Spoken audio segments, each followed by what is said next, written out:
So people, just like I said, we're going to have an interview with Miss Kristine Alicia. Give us a little time. Let me get on the phone.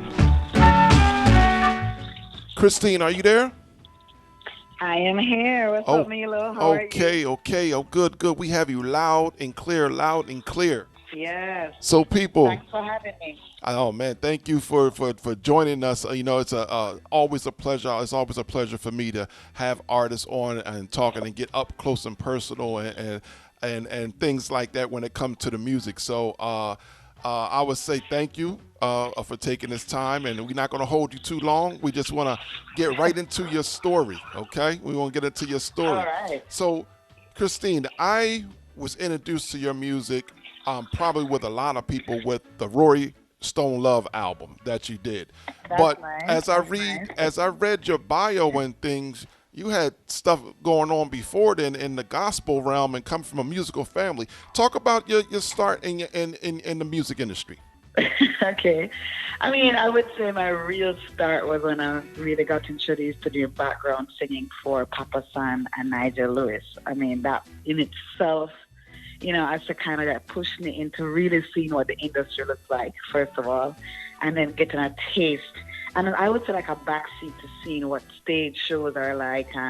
But by this time, of course, Papa San and Nigel Lewis, they were now doing gospel music. So I would do some background singing with them, do a few shows with them. And I was like, it probably gave me the bug.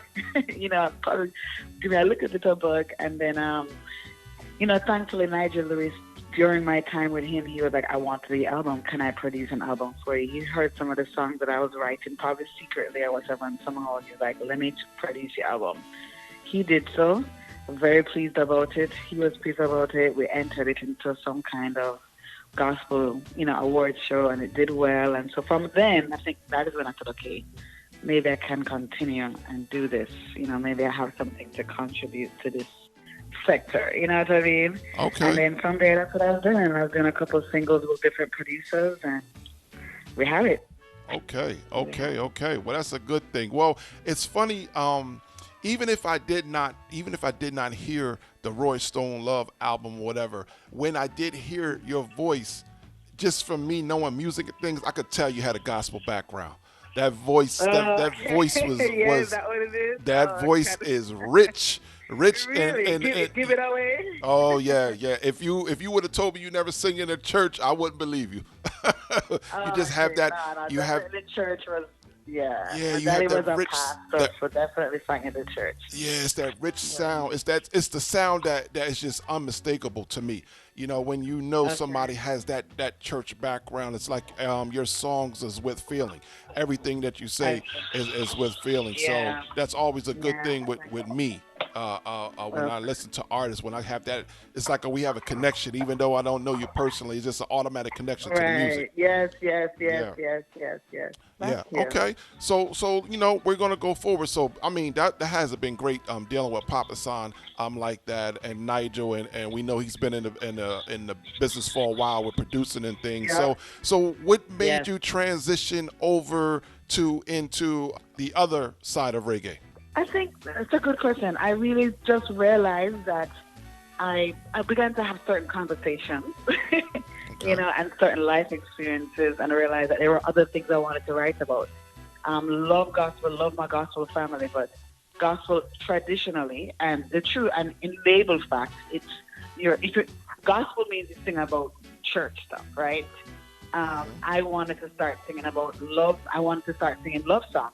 I wanted to start singing songs about social justice, which is why you hear Freedom Fighters and some other songs. Because to me, that's the temperature of what our people need to hear. But I knew that being labeled as gospel artist was not going to allow that. And so the connection with Rory allowed me to still do the songs that I love, like the inspirational, spiritual songs, but also allowed me to write songs like Key Lock, you know what I mean, like love songs. Oh, definitely. Fighters, etc. So that is why, and I decided that I knew I needed to expand beyond, gospel singer. Okay. So. Okay. So okay. Again, like I said, Roy Stone Love, that was like the hallmark for a lot of people. Now that album, wow. That I album like it. was. That's one of those albums. Would you call it a non-skip album? Every song you had to I, listen to. Every song wow. you had to Well, listen to, that's and nice to know. yeah, That's really nice to know. That oh, means a lot. Thank yeah, you. yeah. I don't know, man. Listen, we really pushed that album when we were playing it because I'm affiliated with a Mm. group of DJs.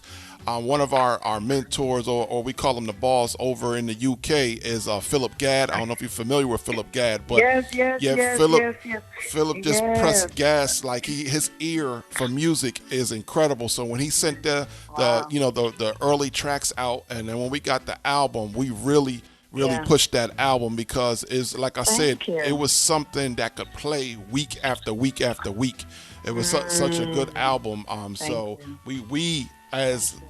DJs and fans, we really appreciated that album for real. No, thank you. Yeah, That's nice to know. have to Thank you so have to much. say that. So Nice. you know what? We're gonna with that album, like how did you link up with Roy? How did that connection come? Oh, okay, okay, yeah, yeah, that's important. So, when I, was doing different various singles with different producers, I happened to do this song called "Will You Still Love Me Tomorrow" by a wonderful producer, and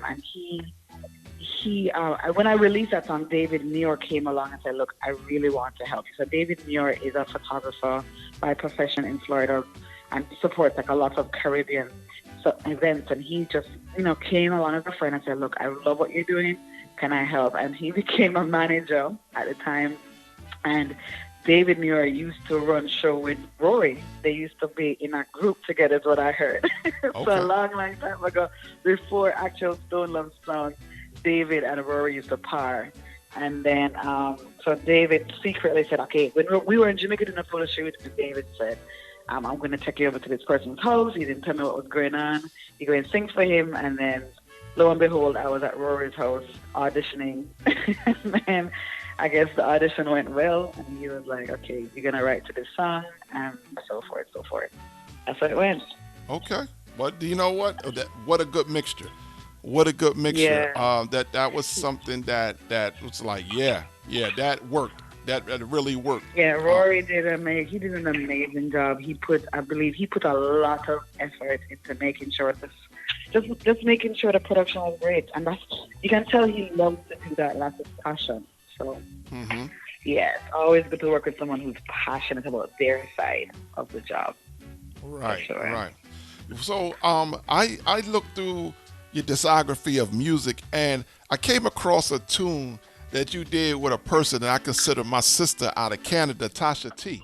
Chess boxing Oh, rhythm, a yes, tune yes, called yes, Love Liberation. Tasha. How did that Yes, how did yes. that come together? I totally didn't know that you Never got guys did them. something Oh, together, and I'm sorry. yeah, Okay, so that came shortly after work. I did my promotions with Songs from Zion. So that was a song written after Songs from Zion. And then I started to, get back and say, okay, Songs from Zion is good. I'll put it out there into the world. Hopefully people receive it. But I still have more to write. So, and then I was working with other producers. And so Fire Fashion, the producer in Miami, he approached me with a rhythm, said, "Hey, can you write to it?" I wrote to it, fine. And then he secretly put Tasha on there. He said, I said, "I love the song, but I'm going to have you have a song, but I'm going to make a remix of the song." So he coordinated that whole thing. Like, he called Tasha and said, this is what you're doing." And then Tasha went on there and mashed up the rhythm. So, right, right. Well, that's another one. That one worked.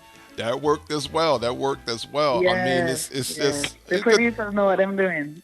yeah. You know what? I'm gonna tell you something. I'm starting to do my producing as well. My first song came out Okay. last year this time with Ed Robinson, a tune called "More We Are Congrats. Together." Yes, That was okay, y- congrats, yeah, congrats. Yeah, that's thank you, good. thank you. That was my first tune. I'm working on some stuff now or whatever. But sometimes us producers, we do have that ear and we know what works, Yes, but a lot of times it yes, comes off the yes. vibes of the person we're working with as well. So that's how it works. It's a team. Very It's a true. team effort. Team Very effort. true. Okay, so like I said, no, we don't have a lot of time. I know you have a busy schedule. We have to talk about the new tune I just got the other day called "Eternity." Yes, So yes, what's yes, going yes. on Thank with "Eternity"? Let me say this before you say anything. Okay. In our American talk, that's going to be another banger. Okay. That's going to be another banger right there. So let's talk about Thank Eternity. How did you. that come together, and who produced it? The producer is a guy called Christian, but his sound is Cajun sound. So he likes to be said it's produced by Cajun sound. He's from Poland. He approached me with a rhythm and said, we talked, he connected to, hey, I have a rhythm. Would you be willing to listen to a few rhythms and write to one that sticks out to you? That this particular rhythm stuck out to me. And of course, you get the basic one, and whatever you feel, you just write to it. At the time, I had, I had just probably finished writing Black Diamond. And then, so it was during that time when I was doing a lot of soul searching and reflecting because it was, it was a hard year last year for me. My husband was battling cancer, and I was worried about the future, like legit. I was worried. I was asking a lot of questions about what life really was when everything just seemed like it was just not making any sense. And so, just reading and just doing a self-reflecting, I, came upon just some inspirational stuff that showed me that if you keep on worrying and projecting what the future is going to be like, you're going to miss out on, you're going to really, really miss out on just the blessings of everyday life. And the only way for you to survive and be happy and appreciate the goodness that God gives us is to just live every day in the moment and look at the blessings despite of all the craziness going on. And it was also during the time when COVID was just new and scaring everybody. And, I would have all these conversations about, like, where people going, everybody was warning everybody about going to hell. This is the last days. So I understand. for me, I got the piece about eternity popped in my head that, look, I'm not going to get caught up in this fair mentality. I'm not going to waste my life doing that. I'm going to say, okay, there must be a reason why we're supposed to. There must be a way that we can survive and live by living day to day in a certain presence and state of affairs. Well, I will say this. Like I said, I do know the story just by following you and things. And we want to say here from over here at Motif Radio, condolences to you and the things that you went through in 2020. Like I said, it's been so much bad things that happened in 2020. But to hear your explanation of how you came out of it, I hope someone can hear this and get an inspiration themselves that might be battling personal loss and other things that they may be going through. So definitely tip my hat to you, for making it through, persevering through, and giving us fans some more music and especially a part with tragedy that you went through and things of that nature. So we would say thank you for that, though. But with Eternity and things, what do you have going on after that? Are you working on anything else at the time? Yes. Well, I'm gonna definitely, as music has been my lifeline right now, so I feel blessed that I'm going to continue to make it my outlet and continue to work with the great producers. I'm definitely writing. I have a couple things in the works. I'm thinking about releasing an EP. I don't like to say things definitely because I realize sometimes when you put things out there and you say it with certain definition, God has a way of changing everything up. So right. I'm just going to say I'm writing music, going to release it as it comes and, write according to what I feel, happens to me in experience, but also what I feel like the people around me, like our family, are wanting to express in music. So what we're feeling, what we're going through, what's going to make us get through, but also I hope to write songs that help us to, put us in a good place, a good space, a good meditative vibe, like, whatever it is that's going to take us to push through to get through, but we need to get through because we need that. We need that for sure. Okay. Well, that's good to hear. Well, listen, Kristine, we definitely appreciate your time here on Motif Radio, the Reggae Pine Top Show. Like I said, we over here will be pushing anything that you do because you are a friend to the show before you even knew you were a friend to the show. We love your music. Oh my gosh, I appreciate that. We love your energy. I'm honored. Love the energy. We love the energy and things. So we would definitely be pushing. I will say this at this time right now, if there's any producers if there's any soundmen or whatever that might want to look into dub plates or anything like that, how can they get in contact with Kristine Alicia? They can email me at Kristine Alicia Booking for like specific things like that. Kristine Alicia Booking at gmail.com, right? But for all your listeners who just love the music, I just appreciate the follow and just us interacting and staying up with what's happening with my Instagram, Kristine Alicia Music, and or my Facebook if you prefer Facebook, Kristine Alicia, or Twitter. So those things are good, because it's nice to know that you're putting out your projects and your work to people that are receiving it, and just having these wonderful talks with you as well. So that's it. Well, again, I want to say thank you very much for your time. Thank you. And like I said, we did work on a dub plate some years ago when our album dropped or whatever. Okay. And now that I'm in the production lane or whatever, don't be surprised if that email or that call comes to say, Kristine, I think I have something for you. Hopefully it will we be can a pleasure. put something together. It will be a pleasure for sure. All right. Much love. Well, listen, you take care of yourself and just keep charging in the new year, and we'll see you on the other side, okay? Yes, thanks, Meelo. God bless. God bless. So, people, there you have it. Kristine Alicia. Man, I'm telling you, what a singer, what a singer, what a singer. So people, this is a place where you can always hear Kristine Alicia music. She's a bad singer. So like we said earlier, we're going to get into a new tune called Eternity. That one is next up.